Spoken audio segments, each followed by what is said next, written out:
Hi, and welcome to the Fortify Your Brain Summit. I'm Betsy Schroeder, your host, and today I have as my guest Samantha Gilbert. Samantha is a practitioner of nutrition therapy and a certified holistic nutrition practitioner with a functional approach to healing the brain and body. For over 10 years, she's helped couples, women, and children from 13 different countries heal their mind and body through nutrition therapy. She's an expert at discovering the source of the symptoms you carry to create customized therapies to place you on the path toward healing. Only then can true healing begin and continue with love, empathy, compassion, and biochemical individuality. So welcome, Sammy. Thank you for having me, Betsy. I'm very excited to be here. Thank you so much. So to start out with, could you tell a little bit about your story and how you became interested in the brain? Yeah, I'd be honored to.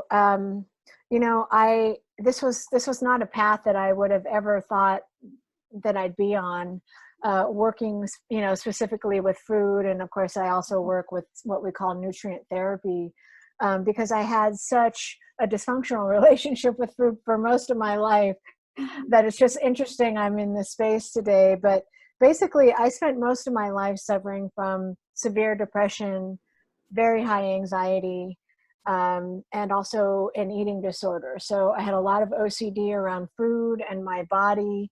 I was suicidal at various times in my life. And I basically found this path through searching and trying to figure out why my brain was so broken. It just seemed like I was on a never-ending spiral, what felt like a downward spiral of trying to figure out what was going on because nothing seemed to work. Of course, I tried traditional therapies like Prozac. I tried things like St. John's wort and 5-HTP. I tried so many things, talk therapy, you name it. Yeah. So basically, it was just through my own journey of figuring out what was going on in my own body, and I came up with really some extraordinary underlying causes, or root causes we call them, that were contributing to all of my pain and suffering. Wow. And so what ended up being the cause behind this? Yeah, so for me, I was born with a couple of interesting conditions. One is called undermethylation, and the other is called copper overload or copper toxicity. And methylation disorders are becoming more and more common these days. We either see normal methylation or under or over methylation. And essentially what methylation is a process by which the body utilizes methyl groups to activate things like hormones, neurotransmitters, enzymes, things like that. So if you're under, meaning you don't make enough of these methyl groups, you tend to suffer from things like depression, anxiety, obsessive compulsive disorder, ADHD. A lot of my clients with eating disorders are severely undermethylated. And anorexia specifically, we see undermethylation and severe zinc deficiency, for example. Yeah. So without our bodies naturally making this methyl, and again, this is a genetic condition that runs in families. It runs in my family as well. I have other family members that are also undermethylated. As I shared, we see depression and anxiety, OCD, but what's happening biochemically is that serotonin is low, dopamine is low, another interesting neurotransmitter called norepinephrine is also low. So when we have the combination of lowered neurotransmitter activity, in addition to enzymatic activity in the body, and also not enough methyl to support the production of hormones, and not just sex hormones like estrogen, testosterone, progesterone, and more the female population, which we have more of course, but also our stress hormones, things like cortisol, things like insulin, for example. Obviously, insulin is critical to a healthy functioning of the brain and the body. So that's when we start to see these conditions. Autism is also an intrinsic part of undermethylation. And then if we go to the other side, which is overmethylation, these people make too many methyl groups. So what happens in that regard? They have too much serotonin, too much dopamine, too much norepinephrine. So these are the people that are always very excited, always jumping around. They can't sit still. You know, they're constantly tapping their leg if you're sitting next to them at the DMV. They tend to be very verbose and actually real sweet, good-natured people that have a lot of empathy for others. They can also be very, very stubborn, my way or the highway kind of thinking. Okay. Undermethylators tend to be a little bit different in that regard. We're more the perfectionistic, you know, we want things to be kind of just perfect, just right. And our overmethylators more, they just kind of march to the beat of their own drum, if you will. You know, there are artists of the world, there are musicians. Undermethylators, we see a lot of them in you know, lawyers, doctors, people that are highly educated, people that are highly driven. You know, the type A personality we attribute to undermethylation. And it's just, it's such a fascinating area to be in, the area of methylation, epigenetics, these types of things.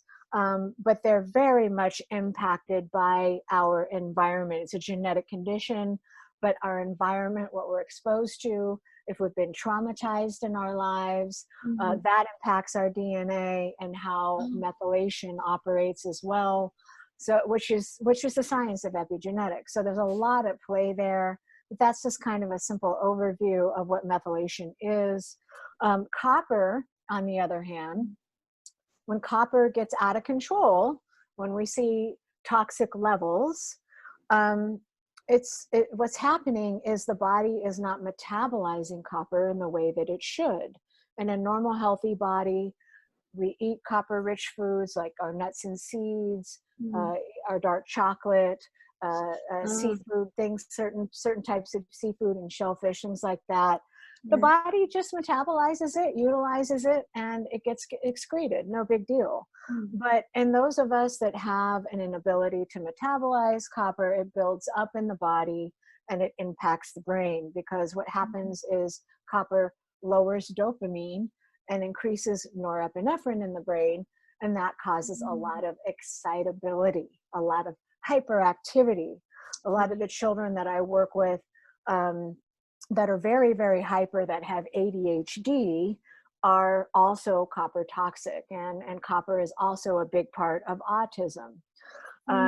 So we have this you know, Energizer Bunny happening in our bodies and in our brains, this excitability, and then with that comes often deep crashes, because the body can't sustain that for too long.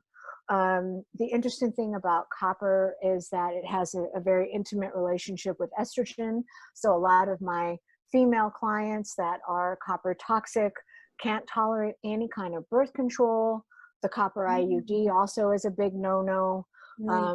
I wrote a blog post about the dangers of the copper IUD, because doctors say it's safe because it's a non-hormonal form of birth control. But that is far from the truth. We know that by all the comments that are being made by women. It's probably one of my top posts. If you're watching this webinar, this summit, you might want to go on my website and check that out, because we have to be very careful with any form of birth control or hormonal replacement therapy. Again, the copper IUD, when we know that a female has copper overload, because when copper is severe, we see psychosis, we see paranoid schizophrenia, we see a lot of brain fog. You know, again, I mentioned the hyperactivity, but there's also often a lot of depression with copper, because of the impact that it has on neurotransmitter activity and production.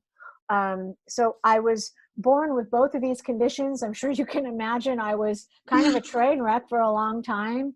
Right. I'd have periods of maybe feeling a little bit better, and then I just kept I felt like I was being pulled down into a cave, a dark cave, a dark well. I use that analogy a lot. I would kind of pull myself back up a little bit, and then I'd fall back down again. And I just, like I said, it was years before my early 30s before I really understood what was going on. And that's a long time to really struggle in this way. And my heart goes out to the people that are listening and watching and are struggling. And I want you to know there is hope.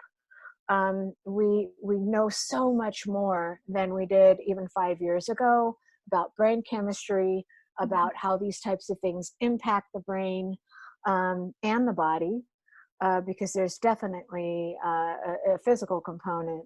But it's really fascinating. So, when I finally figured all this out, I was just like, wow. And then I was able to start my healing journey. So again, I started off as a patient, but now my joy is in helping other people with these disorders. Wow. And what helped you then as you kind of figure these things out?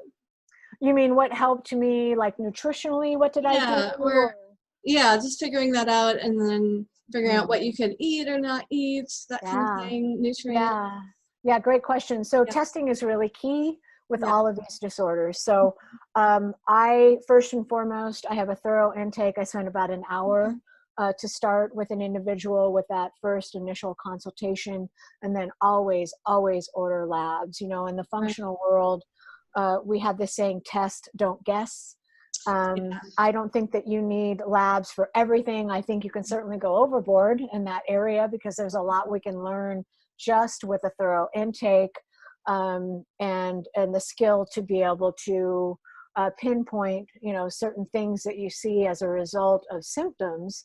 But when we're talking about the brain, when we're talking about neurotransmitter activity and production, when we're talking about hormonal dysregulation, which so many women especially, and men, I don't want to leave the guys out here, but so many women struggle with. And a lot of it goes back to all of these disorders. So testing, and so I had it in black and white. It's definitely severely undermethylated, definitely overloaded in copper. And so for me, that journey was figuring out, okay, I have this unique biochemistry. What's going to work for me? So for me, a low copper diet, nutrients that were appropriate for me to safely start the process of detoxing the copper and balancing the zinc. And it's not that copper is bad. I think people have this assumption that because we use the word toxicity or overload, I like overload a little bit better. It's softer. Toxicity seems kind of a little severe and, oh my gosh, I'm toxic. It's not that copper is bad. It's just that copper needs to be balanced with zinc because they have this beautiful marriage together and they're supposed to be in balance with one another. But in copper overload, we see more copper than zinc. And, again, when copper gets out of control, we see so many things from brain fog to chronic fatigue syndrome to hyperactivity, candida overgrowth. Copper and zinc need to be in balance for yeast and bacteria to also be balanced in the body. So things like PCOS, there are so many conditions that are connected to copper toxicity and methylation. It's really mind-boggling. And again, it's not just the brain we're talking about, it's also the body as well. So a diet appropriate for my chemistry, learning how to manage stress because I was in fight, flight, and freeze for most of my life. And I had to figure out, well, what does it mean to really be quiet? What does it mean to be peaceful? What does it mean to be calm? How can I rearrange my life and my career and my relationships so that I have peace of mind and just joy and love in my life. And I didn't really have that for so long. I didn't really quite understand what that meant. So it's not just about what you eat, the Mhm. supplements you take. That's Yeah. really critical. It's also lifestyle practices, and that does get better. What I find is, for me, and what we recommend our patients is that let's start you on a dietary path. Let's start you on your nutrients. Let's balance that chemistry. And then other therapies like cognitive behavioral therapy or even Okay. traditional talk therapy. Yeah. There's such a wide variety within the counseling arena. But then you can embark on that, because when brain chemistry is balanced, those things tend to be more enjoyable. They make more sense. Any tools that your therapist will give you are going to be easier to Mhm. move forward in. Because let's face it, when you don't feel good, you don't want to get out of bed. Right. You Yeah. don't want to get off the couch. You want Mhm. to eat everything in sight. I know that's what I did. And Yeah. I did that a lot because things are so dysregulated. So Mhm. it made sense that I would go on these binges. I'd binge for a while, and then I'd starve myself, or I'd work out like crazy and be on a green juice cleanse for like a Yeah. month. Oh And no. then and then I go on a binge again. I mean, I can laugh about it now, but Yeah. it was pretty severe Yeah. for several years. Oh, Um, sure. but I mean, none of these things are your fault if you're watching this. There's definitely a biochemical reason why these things are happening.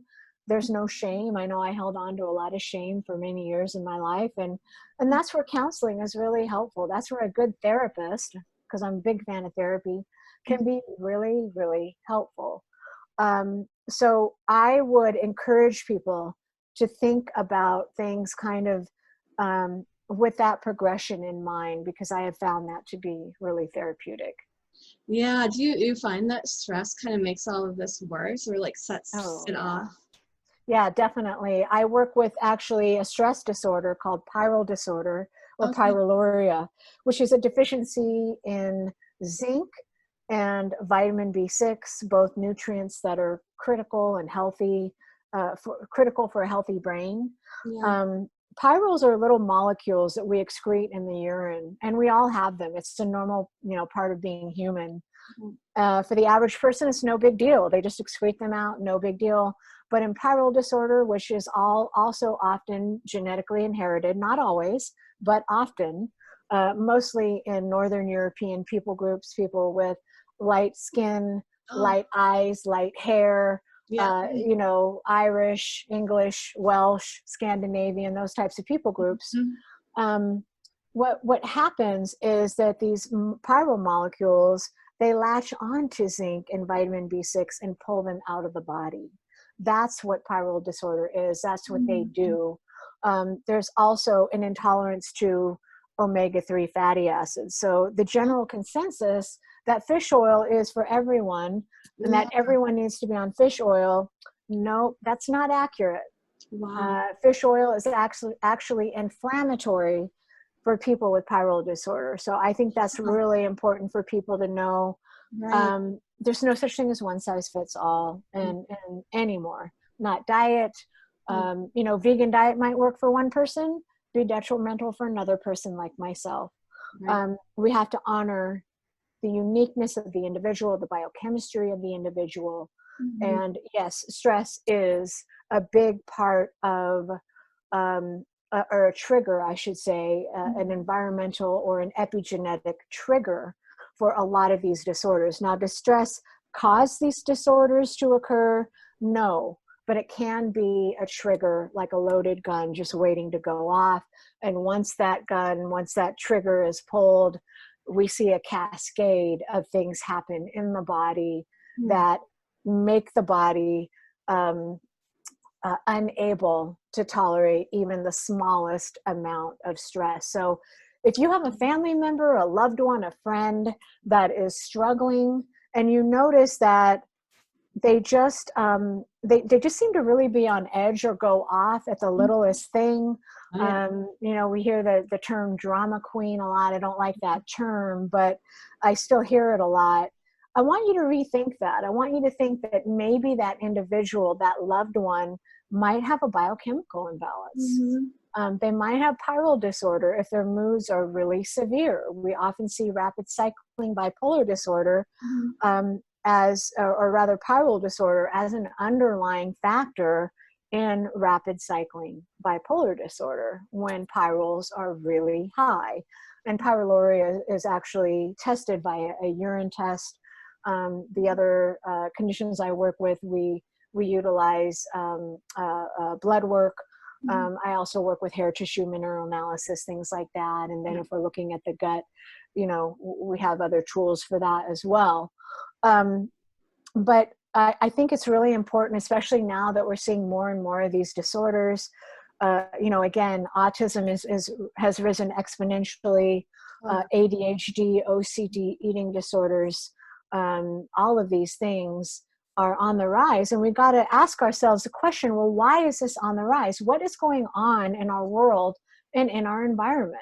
Well, it's epigenetics. It's how our genes are interacting with our environment. So we're born with these conditions. We have a traumatic event and copper overload for females. That can be puberty. That can be menopause. It can be pregnancy, even things like a divorce or an abusive relationship. All of these things are triggers for these disorders. So I just want to encourage people to think, if they see that or if they're experiencing that, there's probably a biochemical component to why that person is acting that way, and to encourage them to get tested. Right. So your business is called Eat for Life. So, can you elaborate on that just a little bit more? Certainly, I'm happy to. My mentor and I spent a lot of time actually figuring out what we wanted to call this.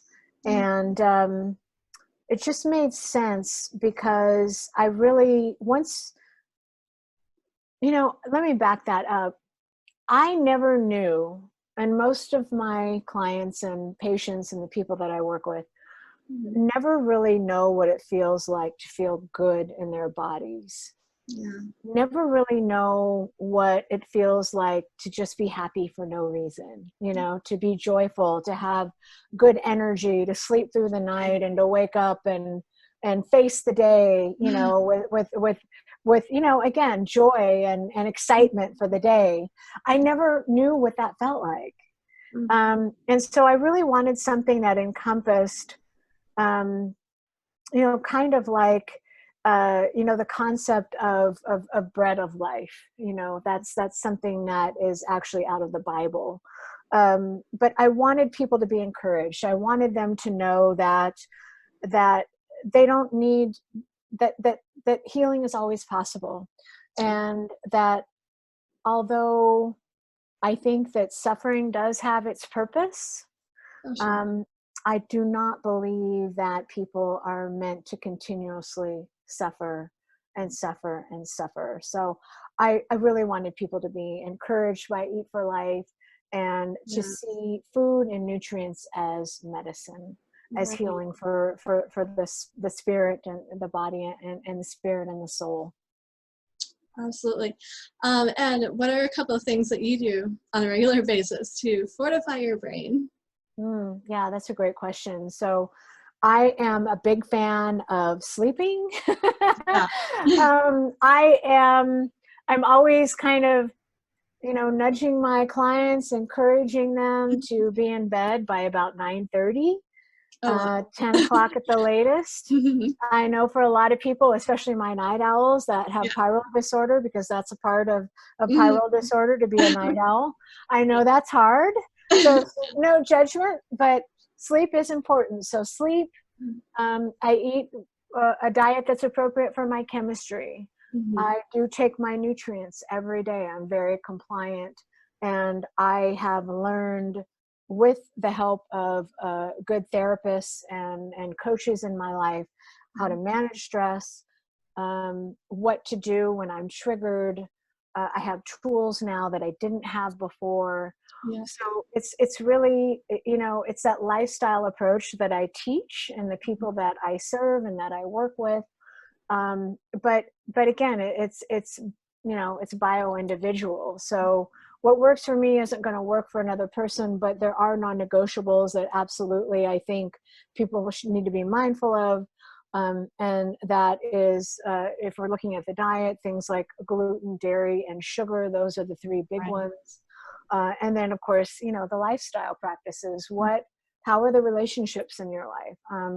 I let go of toxic relationships years ago.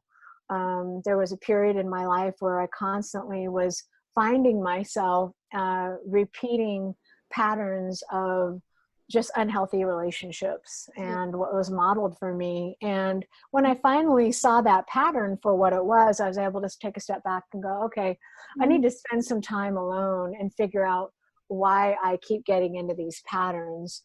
And now that's a non-negotiable for me. So we all have different non-negotiables. Right. Um, Healthy relationships, getting quality sleep, Mhm. managing stress, Yeah. doing things that you love and enjoy with people that you love and enjoy, I think is so critical to who we are as human beings, and doing work that quite honestly we love and that Mhm. benefits mankind. And I said at the very beginning, I never thought I'd be working in food Yeah. or anything like, I mean, I always had a very love-hate relationship with food. Oh, sure. So Right. it was Okay. just an odd Mhm. thing for me to kind of move into this, but Right. it's been a joy because again, I'm able to help people that are suffering and don't know why, like I once did. So I Right. think all of those things I encourage people to think about, and start to put into practice in their lives. Neat. So where can people find you? I think you have a podcast. Yes. I launched a podcast a few months ago. I'm very excited about my Eat for Life podcast. You can find that where podcasts are available. Obviously, iTunes. Mhm. We've got Google. We've got Spotify. Yeah. So check that out. I'm so excited because I'm able to interview some of the top doctors that we have in these Yeah. fields. I'm also really, really fascinated by trauma and abuse and how we can move through that. So many of us have gone through, some horrific experiences in our lives, and that's another area that I want to help people understand better. So it's been really wonderful. So you can find me again, Eat for Life, where podcasts are available, and then of course my website is eatfor.life, not .com. Yeah. Just eatfor.life, LIFE. And a lot of what I've talked about, I've got free articles on my website. You can click on journal and do a search if you like. I also have all of my cookbooks where I go into greater detail about the science behind all of these conditions that I work with, along with recipes Yeah. and meal planning and so forth. So lots of great resources that you can find at eatfor.life. Excellent. Well, thank you so much for joining us today. Really appreciate it. And thank you for having me, Betsy. It's been wonderful to be here with you and to be able to share. Thank you.